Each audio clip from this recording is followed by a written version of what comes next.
All right. Hello, everyone. How are you doing today? Tuesday, December 21st. Hope everybody's having a fantastic day. Man, I had an amazing interview last night with Hunter Angel from Nostalgics. What a great card trading game platform that they're creating.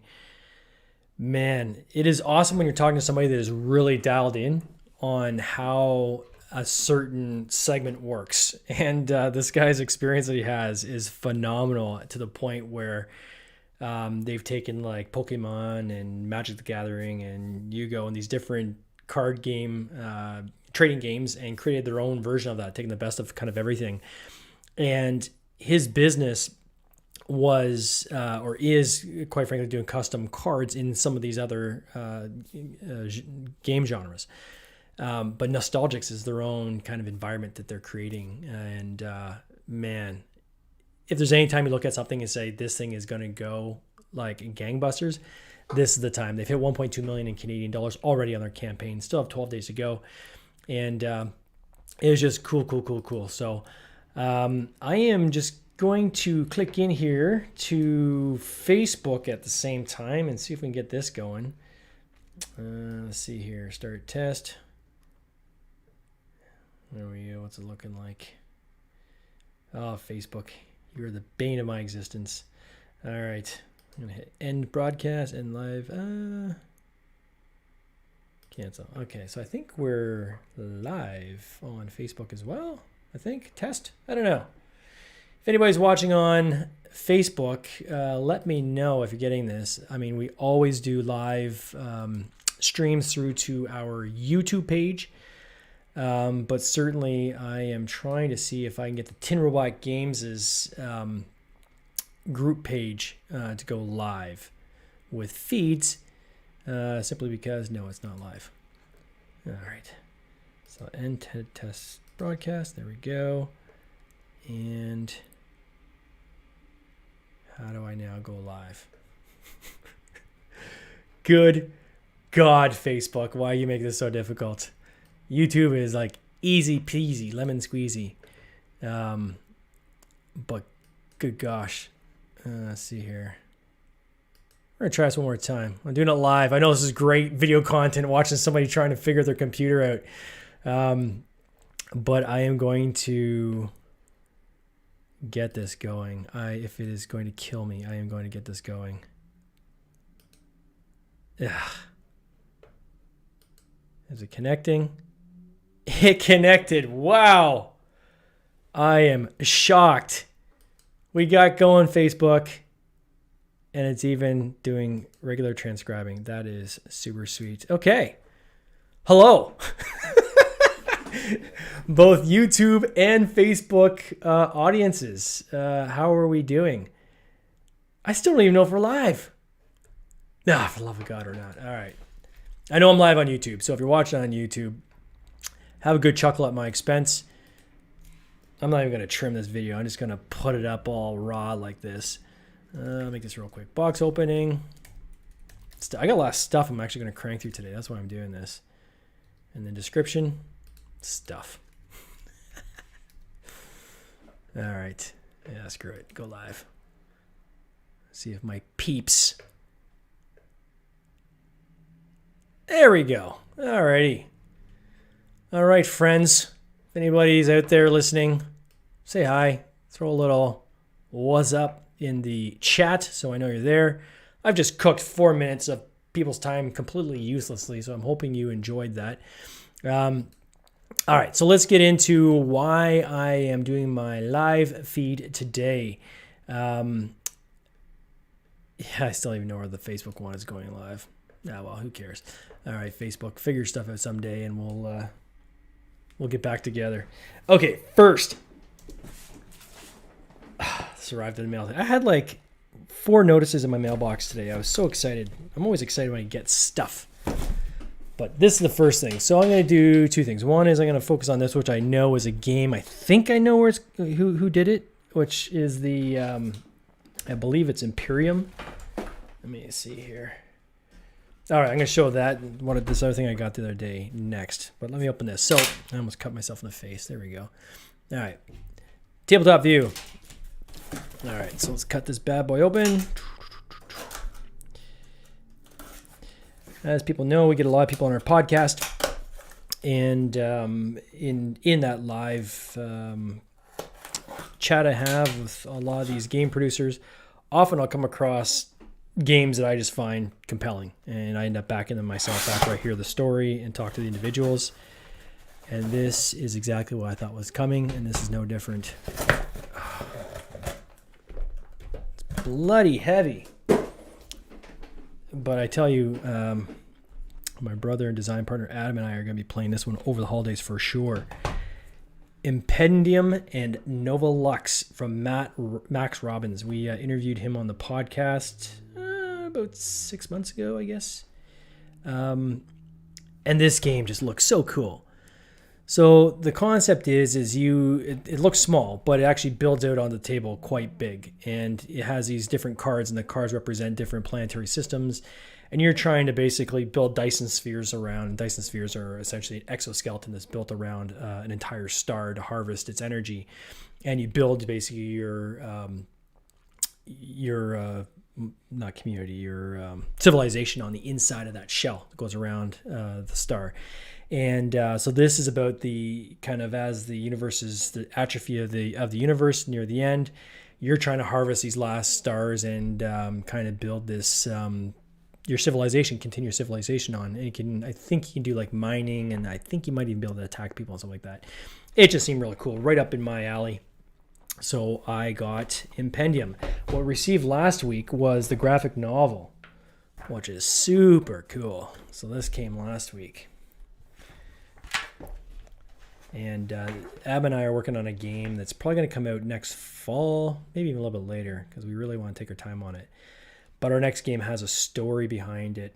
And definitely when I see what Max has done here with his graphic novel, and in this game, he's certainly set the bar pretty high. So we're going to look to replicate this and do something very similar when we launch our next game, which will be coming. We're going to tease it over the next little while. It is in prototype stage right now. I've got a colleague who I was talking to this morning, actually, who may end up helping write the story behind it. And because I think there's a really cool story behind the whole thing as well. So this is what came in the mail. I'm going to actually open it. Let's take a look inside. Because I definitely know what the other box is. Came from our good friends at The Game Crafter. I can't get over how heavy this box is. This is obviously loaded with a crap load of cards because it is crazy heavy. Hope everyone's having a fantastic day today. I know I am. Got my booster this morning. Anybody out there get their booster? I lucked out. I walked into a pharmacy to pick up some stuff. And while I was there, I'm like, hey, how does one go about getting their booster? Can they book it? And they literally said, if you sit down, we'll stick it in your arm right now. So I'm like, done. Deal. Let's do it. Oh, look at this. Oh, that looks so cool, man.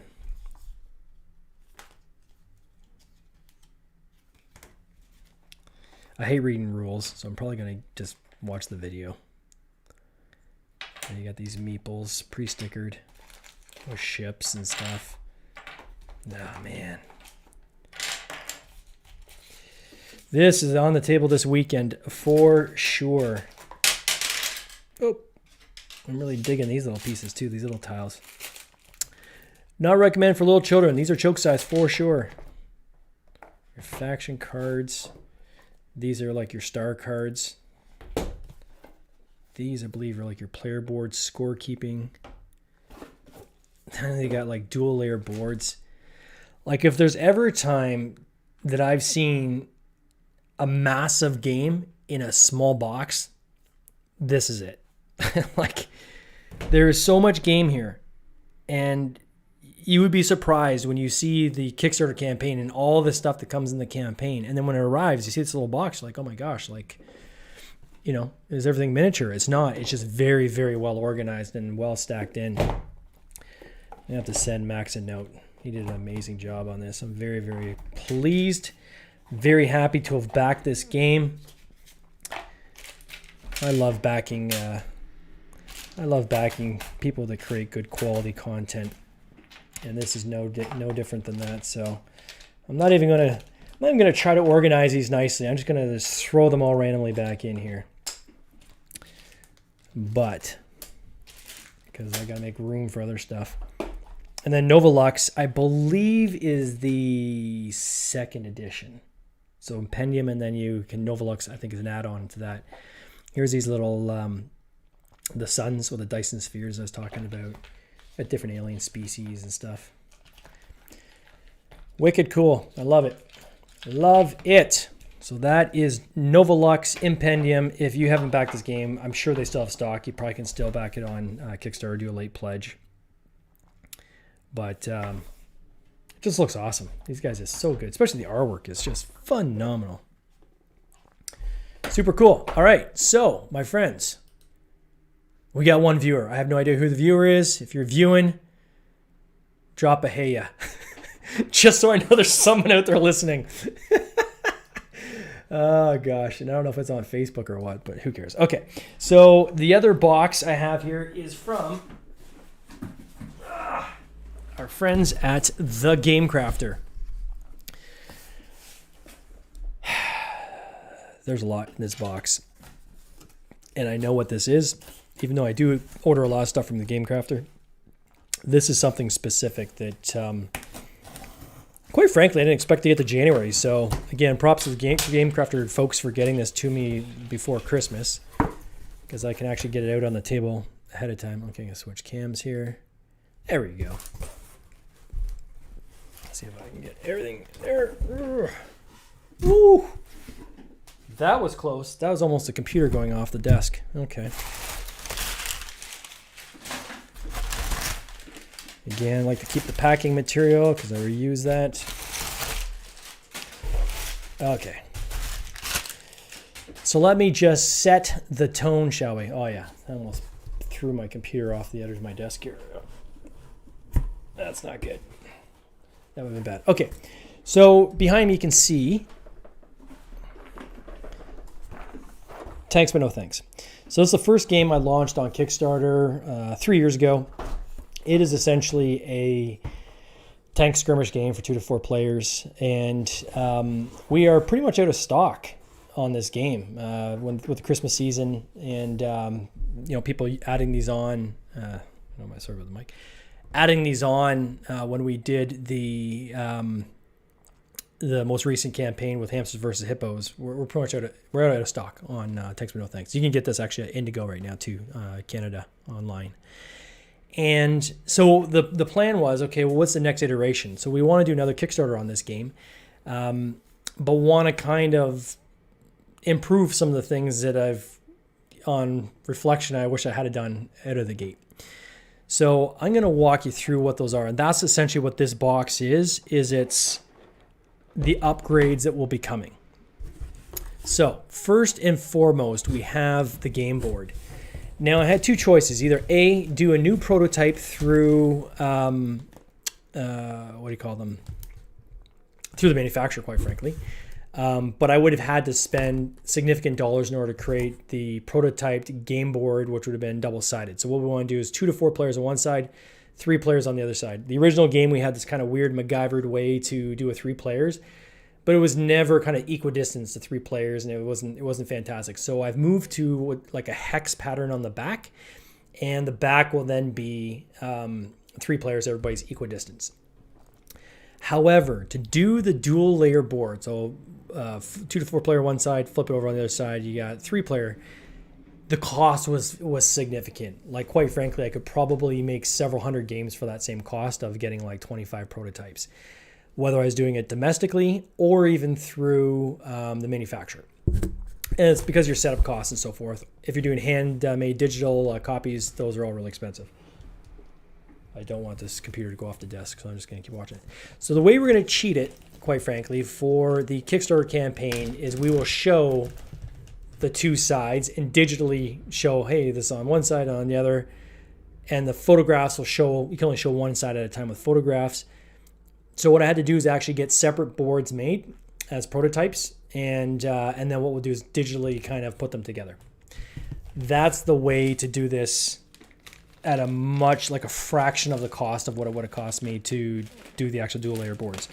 When I get the full manufacturing, dual layer boards is not hard at all. It's easy. It's just the setup is you need to produce like 500 to 1,000 games in order for it to make sense. So on one side, and I'm going to move this box down because I'm crazy paranoid that my computer is going to go for a trip. So on the board, I'm actually going to show you the original board. It's probably one of the longer videos I've done just because you guys get to watch me crash and burn trying to set things up with Facebook. But one of those days, you know what? Let's just let her roll the way she is. Okay, so this is a Thanks But No Thanks game. I'm going to get to that in a second. The original game board was a grid. And this was based off of the original prototype I made over 20 some odd years ago, which was literally made on a cookie sheet. And that cookie sheet had a grid pattern like this with the colors, the red, the blue, white, gray, and black. And so the upgrade we did when we launched for Kickstarter is we put like kind of a topographical map underneath that. But it was still very grid-like and gives you very much a checkers or a chess feel in playing the game. And it comes across as more abstract than thematic. And you learn as you go. And I've learned a lot in this industry. And if I could turn back the clock, I would have done this very differently. What I'm going to show you today is basically what I wish I had done from the gate, out of the gate, but it's going to be what we're going to do going forward. So this is the original board. Now the prototypes, so I'll show you what one side will look like, and I don't know which one I'm opening here. Aha. As you can see, way, way nicer. Now, I can see right now the light is bouncing off this a bit, so I think even if a linen finish I do with the manufacturing, I will probably do a matte linen finish so it doesn't reflect the light at you. But the quality, and this is from GameCrafter, looks very, very nice. Still have the grid, still have the color representation by the borders because you need to know whose territory is whose when you're doing this skirmish. The middle of the board now we've colored blue for the UN. Before we just said the UN was the middle of the board. So it's significantly upgraded, in my opinion, of where we were. This is a 2 to 4 player. Now for the 3 player, open up one of these other ones, and I hope it's the 3 player. If it's not, then maybe it will be another one of these. Another one of these? No, it's a 3 player. Perfect. So then when you flip this board over, what the other side will look like will be this. We have this kind of battlefield. So I wanted to have a different map for the 3 player to give it, again, the thematic feel a little bit different. And it's more hex based, right? So the rules are the same on how you move. There's in the rule book, it shows you differently on, you know, how there's a slight difference between moving from between squares versus hexes. And the center is blue against us, the UN. But for me, I think it looks drastically better, these two, and will play better, I think, on Kickstarter than the grid board originally did. The next thing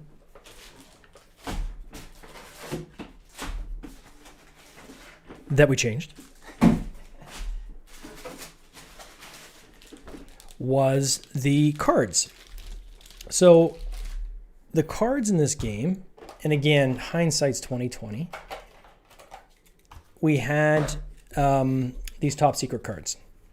And the instructions were separate the secret mission, which is essentially an early victory challenge. If you can do that, it's an automatic win. Otherwise, you have to destroy everybody else in the game, like kill everybody in order to be the last person standing to win the game.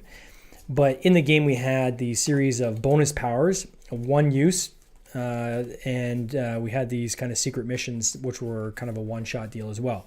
So you separate the 2 piles, shuffle them up. Each person gets one of each. So each person has a different secret mission, completely different. You don't know what the other players have. Everybody has a different bonus power. Again, you have no idea what other people's special powers that they can use one time as kind of a one-time either offense or defense in the game.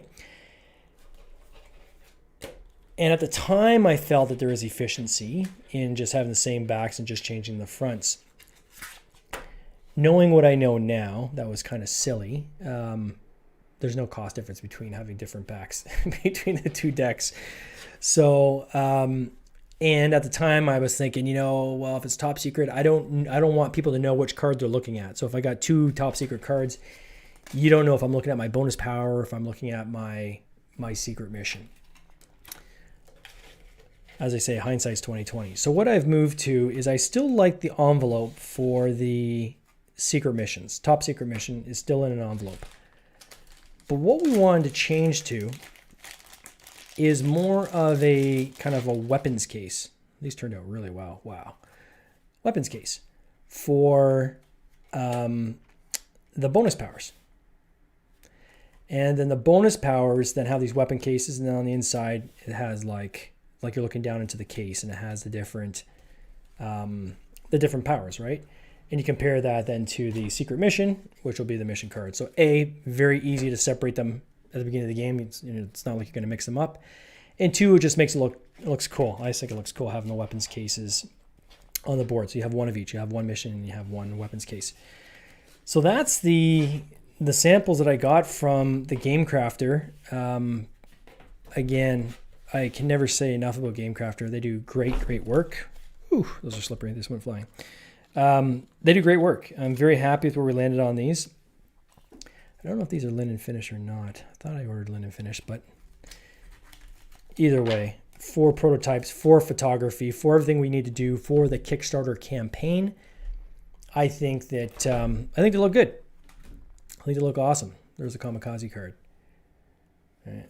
So you're looking down into the case, and on the other side, you've got the bonus power. Bonus power case, 1 per game on the card. So I think when we do the game this time, also because we are at retail in Canada on this game right now, everything will be bilingual, right? So it'll be English, French in Canada. Even the cards, I believe, we're probably going to have, because I don't think the cost is going to be incrementally that much more. I could either A, do French, English on the same card, or B, I might just create a set of English cards and a set of French cards, and you can use whichever one is relevant to you in the game. Still going to play that through, but this campaign is probably going to launch, I think, in